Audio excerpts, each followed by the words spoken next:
प्रिय विद्यार्थियों नमस्कार। आज शुरू होगा सेट नंबर 4 और ये क्वेश्चन होगा उत्सर्जन तंत्र से। उत्सर्जन तंत्र से क्वेश्चन देखेंगे, बहुत उपयोगी क्वेश्चन रहता है। पहला क्वेश्चन ये है कि इनमें से किसमें अमोनिया प्रमुख उत्सर्जी पदार्थ होती है।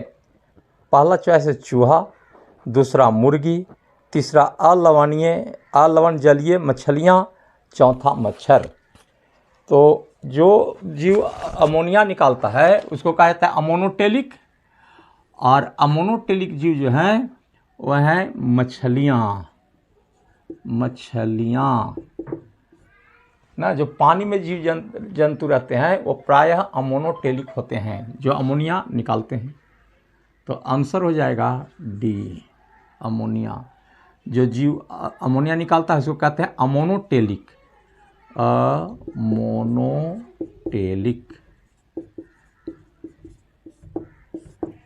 वैसे जीव जो यूरिया निकालता है इसको कहा जाता है यूरियोटेलिक।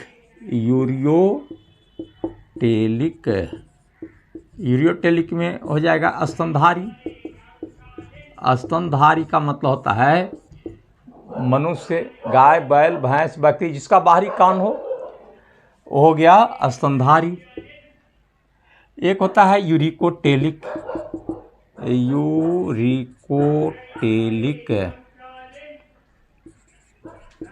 ये यूरिक अम्ल निकालता है, यूरिक एसिड। वैसे जीव जो उत्सर्जी पदार्थ के रूप में यूरिक अम्ल निकालता है वो कहलाएगा यूरिकोटेलिक। इसका एग्जाम्पल है सरीसृप यानी रेप्टाइल्स, सरीसृप और पक्षी, ये कहलाते हैं यूरिकोटेलिक। यूरियोटेलिक वैसे जीव जो यूरिया निकालता है, उत्सर्जी पदार्थ के रूप में यूरिया निकालता है, वो हो गया एग्जाम्पल में स्तनधारी। अमोनोटेलिक वैसे जीव जो उत्सर्जी पदार्थ के रूप में अमोनिया निकालता है उसको कहते हैं अमोनोटेलिक, और ये जलीय जंतु अमोनोटेलिक होते हैं। चलिए, एक का क्या हो गया, डी। अब देखते हैं दूसरा नंबर क्वेश्चन। दूसरा नंबर क्वेश्चन देखेंगे कि मनुष्य में अमोनिया या अनावश्यक एमिनो अम्ल से यूरिया का संश्लेषण कहाँ होता है। जैसे अमोनिया या एमिनो एसिड टूट करके यूरिया देता है तो यह क्रिया कहाँ होती है। पहला चॉइस वृक्क यानी किडनी, दूसरा रुधिर, तीसरा वृक्क नलिकाएं और चौथा जिगर यानी यकृत। तो आंसर हो जाएगा 2 नंबर का डी यानी लीवर। तो लीवर में देखिए, लीवर में यानी यकृत बोलते हैं इसको, यकृत में यूरिया का संश्लेषण होता है ना, यूरिया का निर्माण होता है, क्षमता है किडनी में, ध्यान रखेंगे। इसलिए जब क्वेश्चन ऐसा रहे कि यूरिया का संश्लेषण कहाँ होता है तो आंसर देना होगा लीवर यानी यकृत। तो 2 का हो गया डी। तीसरा देखते हैं। तीसरा क्वेश्चन है कि रुधिर का परानिस्यंदन होता है, माने रुधिर का परानिस्यंदन माने उच्च दाब पर छनना। तो यूरिन उच्च दाब पर कहाँ छनता है। पहला चॉइस है कि रुधिर केशिकाओं में, दूसरा ऊतक द्रव्य में, तीसरा बोमेन्स कैप्सूल में या बोमेन संपुट में, और चौथा मूत्राशय में। तो रुधिर का परानिस्यंदन माने कि रुधिर कहाँ छनता है। तो ये आंसर हो जाएगा कौन सा, तो ये आंसर हो जाएगा आपको बोमेन्स कैप्सूल में। बोमेन्स कैप्सूल जो है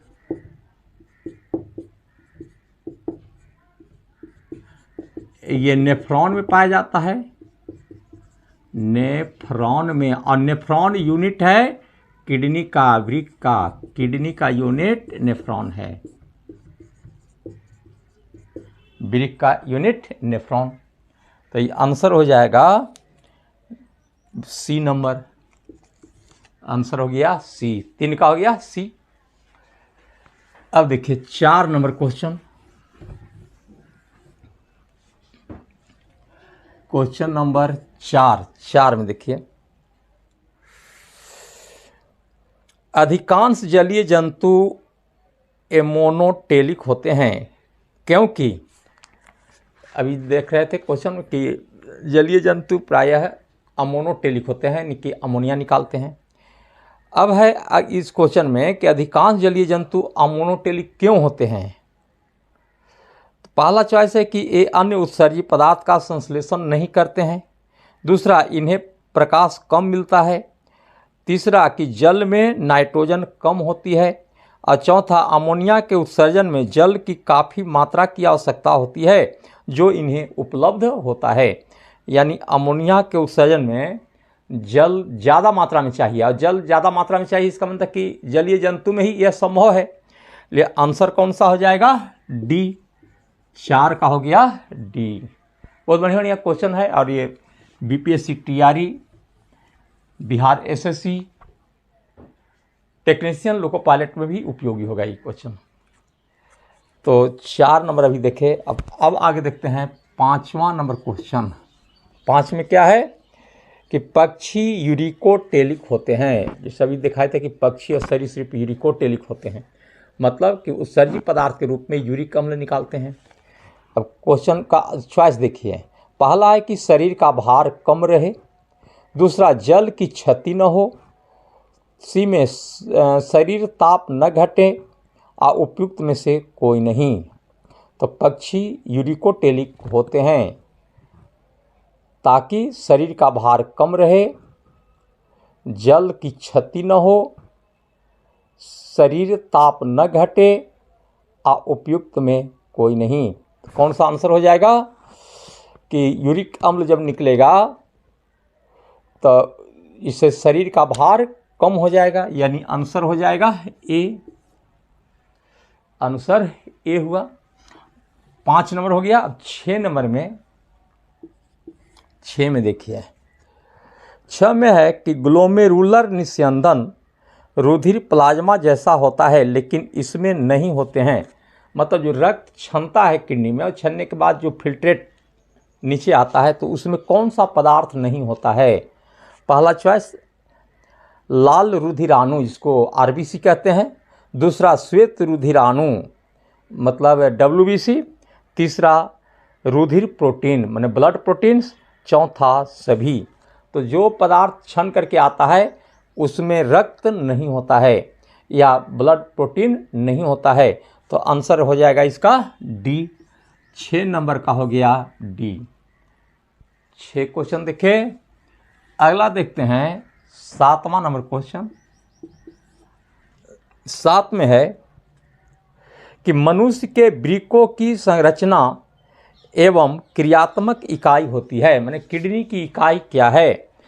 पहला, मूल नलिकाएं। दूसरा, शुक्रजन नलिकाएं। तीसरा, उत्सर्जी अर्थात नेफ्रिडिया। और चौथा, वृक्क नलिकाएं यानी नेफ्रॉन। नेफ्रॉन को वृक्क नलिकाएं कहते हैं। तो आंसर कौन सा हो जाएगा? डी, यानी किडनी का यूनिट, किडनी यानी वृक्क, किडनी का यूनिट है नेफ्रॉन, और इसी में रक्त क्षमता है। और आगे देखते हैं 7 नंबर डी। 8 नंबर का 8 में है कि मनुष्य का प्रमुख उत्सर्जी पदार्थ है। मतलब मनुष्य उत्सर्जी पदार्थ के रूप में कौन सा पदार्थ निकालता है। पहला है यूरिया, दूसरा अमोनिया, तीसरा एमिनो अम्ल, और चौथा यूरिक अम्ल। तो मनुष्य उत्सर्जी पदार्थ के रूप में मुख्यतः क्या निकालता है? यूरिया। और वैसे जीव जो उत्सर्जी पदार्थ के रूप में, माने हानिकारक पदार्थ के रूप में यूरिया निकालता है, उसको कहा जाता है यूरियोटेलिक। यूरियोटेलिक। तो मनुष्य क्या हुआ? यूरियोटेलिक। और कौन सा पदार्थ निकालेगा? यूरिया। तो 8 का हो जाएगा आपको ए। इसके अतिरिक्त और देखिए क्वेश्चन इसमें, यूरिया हो गया। अमोनिया, तो जो अमोनिया निकालता है उत्सर्जी पदार्थ के रूप में, उस जीव को कहा जाता है अमोनोटेलिक। अमोनोटेलिक। जैसे जलीय जंतु यानी मछलियाँ।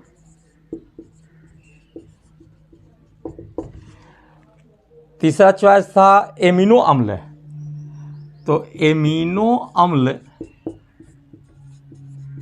जो उत्सर्जी पदार्थ के रूप में निकालता है इसको कहा जाता है एमिनोटेलिक। एमिनोटेलिक यह है अमोनोटेलिक जो अमोनिया निकालता है, और एमिनो अम्ल निकालता है उसको कहते हैं एमिनोटेलिक। और इसका एग्जाम्पल है स्टार फिश।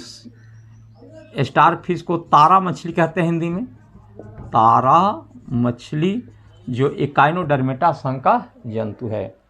ये फॉल्स फिश हुआ। और अगला है यूरिक अम्ल। तो वैसे जंतु जो उत्सर्जी पदार्थ के रूप में यूरिक अम्ल निकालता है, यूरिक अम्ल इसको कहते हैं यूरिकोटेलिक। इसमें आता है सरीसृप, मैंने छिपकली, गिरगिट, सांप, ये सरीसृप है। सरीसृप मैंने रेप्टाइल्स कहते हैं इंग्लिश में, सरीसृप को रेप्टाइल कहते हैं। और पक्षी ये होते हैं यूरिकोटेलिक। एक होता है गुआनोटेलिक, जो होता है मकड़ा जो गुआनिन निकालता है ना। तो इस तरह से अभी हम लोग 8 नंबर क्वेश्चन देखे। और अब अगला क्वेश्चन 9 में है कि बोमेन्स कैप्सूल में रुधिर ले जाने वाली रक्त वाहिनियां हैं। बोमेन्स कैप्सूल में कौन रक्त को ले जाता है? अभिवाही धमनिका, अपवाही धमनिका, वृक्क धमनी, वृक्क शिरा। ये अभिवाही धमनिका कहते हैं, और इंग्लिश में कहते हैं एफेरेंट आर्टियोल, आर्टेरियोल ना, अभिवाही धमनिका। यानी आंसर हो जाएगा ए। चलिए 9 नंबर हो गया क्वेश्चन। 10 में देखते हैं। 10 में है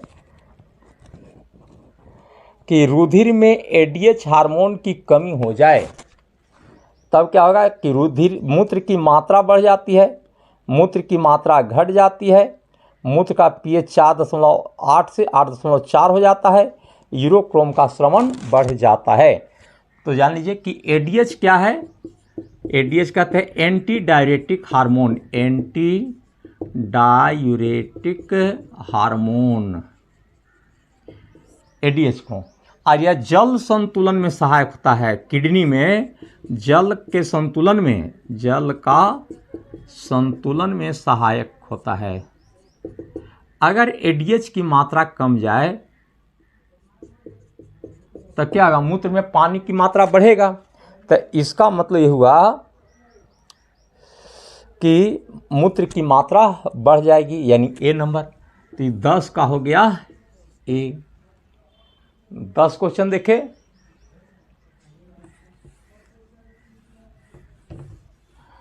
11 नंबर क्वेश्चन। Question number 11। 11 में देखिए क्या है कि इनमें से कौन सा एक पूर्ण उत्सर्जी अंग है? पहला ग्लोमेरुलस। तो ग्लोमेरुलस क्या? ये नेफ्रॉन का एक पार्ट हुआ। दूसरा है नेफ्रॉन, तीसरा वृक्क, चौथा मल्पिजियन कार्पसल्स। तो आंसर हो जाएगा वृक्क, यानी किडनी। किडनी का ही नेफ्रॉन है, लेकिन अगर पूर्ण उत्सर्जी अंग कह रहा है तो इसका आंसर हो जाएगा वृक्क, यानी kidney. Answer C, kidney. Kidney यानी वृक्क।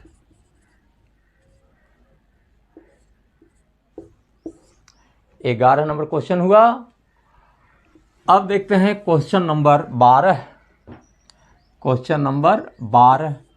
12 में क्या है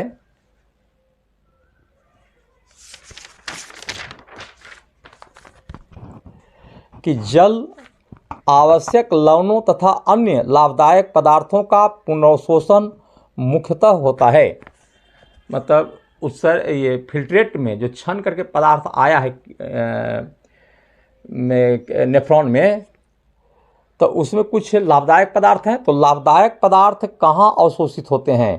पहला चॉइस है हेनले के लूप में, दूसरा समीपस्थ कुंडलित नलिका में, तीसरा दूरस्थ कुंडलित नलिका में, चौथा सभी। तो ये होता है अग्रस्थ कुंडलित नलिका में मैंने प्रोक्सिमल ट्यूब्यूल में, 12 का डी अग्रस्थ नलिका, अग्रस्थ नलिका यानी प्रोक्सिमल ट्यूब्यूल।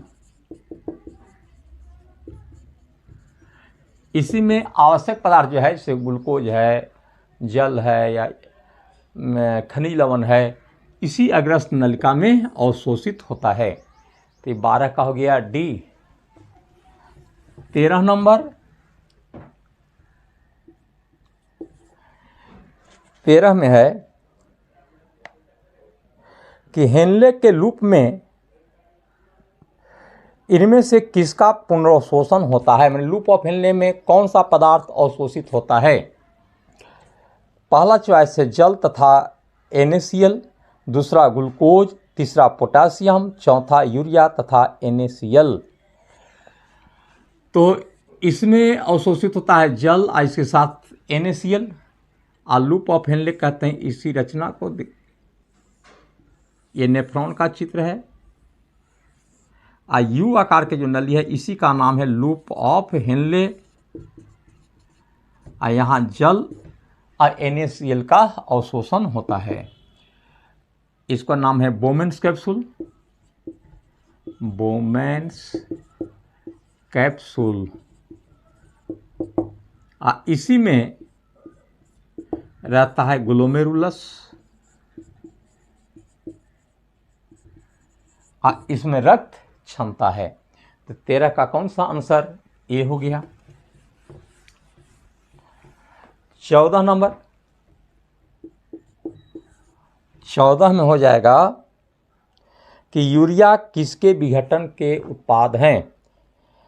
अब यूरिया किसके टूटने से बनता है, तो पहला चॉइस है अमोनिया, दूसरा बसीय अम्ल, तीसरा ग्लूकोज और चौथा एमिनो अम्ल। तो यूरिया का संश्लेषण किससे होता है, तो एमिनो अम्ल के टूटने से। तो आंसर हो जाएगा कौन सा, डी, यानी एमिनो अम्ल टूट करके यूरिया का निर्माण करता है। और यूरिया का संश्लेषण कहाँ, यकृत यानी लिवर में होता है। तो 14 का हो गया डी। 15 नंबर में देखते हैं, 15 में है कि मूत्रलता अर्थात डायूरेसिस में पहला चॉइस ग्लूकोज का उत्सर्जन बढ़ जाता है, मूत्र की मात्रा घट जाती है, विद्युत घटनी संतुलन बिगड़ जाता है, मूत्र की मात्रा बढ़ जाती है। तो देखिए डायूरेसिस का मतलब होता है मूत्र में पानी की मात्रा बढ़ जाना। तो मूत्र में पानी की मात्रा बढ़ना का मतलब मूत्र का बढ़ना। तो आंसर हो जाएगा डी। और ये डायूरेसिस जो रोग हुआ जिसमें मूत्र में पानी की मात्रा बढ़ जाता है, डायूरेसिस, ये एडीएच के कमी के कारण होता है। एडीएच एक हार्मोन है जिसका नाम है एंटी डायूरेटिक हार्मोन। और इस एंटी डायूरेटिक हार्मोन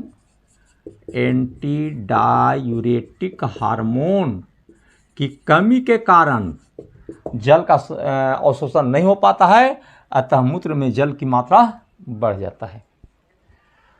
तो 15 का आप देखिए डी। 16 नंबर क्वेश्चन,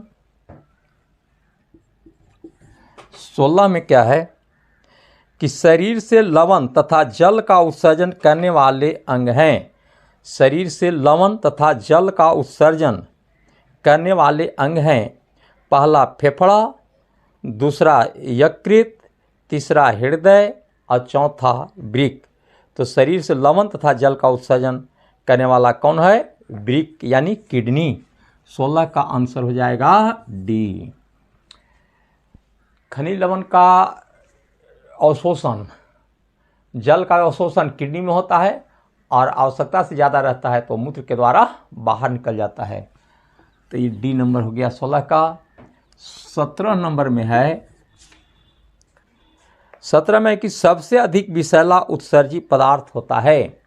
मतलब जितना भी उत्सर्जी पदार्थ है सबसे विषैला कौन है, तो पहला चॉइस अमोनिया, दूसरा कार्बन डाइऑक्साइड, तीसरा यूरिया, चौथा एमिनो अम्ल। तो इसका आंसर कौन सा हो जाएगा, अमोनिया। अमोनिया विषैला होता है, सबसे ज़्यादा विषैला है अमोनिया, यानी 17 का ए हो गया। 17 क्वेश्चन हो गया। और 18 में देखते हैं कि वृक्कों में प्रतिप्रवाह प्रमुख का प्रमुख प्रयोजन है मूत्र का सांद्रण, मूत्र का तनुकरण, मूत्र में आवश्यकता से अधिक ग्लूकोज का उत्सर्जन, उपयुक्त में कोई नहीं। तो वृक्क में प्रतिप्रवाह प्रक्रिया का प्रमुख प्रयोजन क्या है? तो मूत्र का सांद्रण, मूत्र का तनुकरण, मूत्र में आवश्यकता से अधिक ग्लूकोज का उत्सर्जन, कोई नहीं। तो एक क्वेश्चन पहले समझ लें कि क्वेश्चन क्या है। तो वृक्क में प्रतिप्रवाह प्रक्रिया यानी कि वृक्क जो उत्सर्जी पदार्थ को बाहर निकालता है वो मूत्र को किस रूप में निकालता है? तो मूत्र को पतला बना करके बाहर निकालेगा, यानी मूत्र का हो गया तनुकरण, यानी 18 का बी। तनुकरण का मतलब होता है पतला बनाना। 18 का बी हुआ। 19 नंबर 19 में है कि वृक्क नलिकाओं में दूरस्थ कुंडलित तथा संग्रह नलिका की जल के लिए पारगम्यता किसके द्वारा नियंत्रित होती है? रेनिन, दूसरा एल्डोस्टेरोन, तीसरा वैसोप्रेसिन, चौथा वृद्धि हार्मोन। इसका मतलब समझ लीजिए कि वृक्क नलिकाओं में माने किडनी में जल के संतुलन के लिए कौन सा हार्मोन आवश्यक होता है? तभी कहते हैं कि जल के संतुलन के लिए एक हार्मोन है एडीएच, जिसका नाम है एंटी डायूरेटिक हार्मोन, और इसी का दूसरा नाम है वैसोप्रेसिन। वैसोप्रेसिन ना।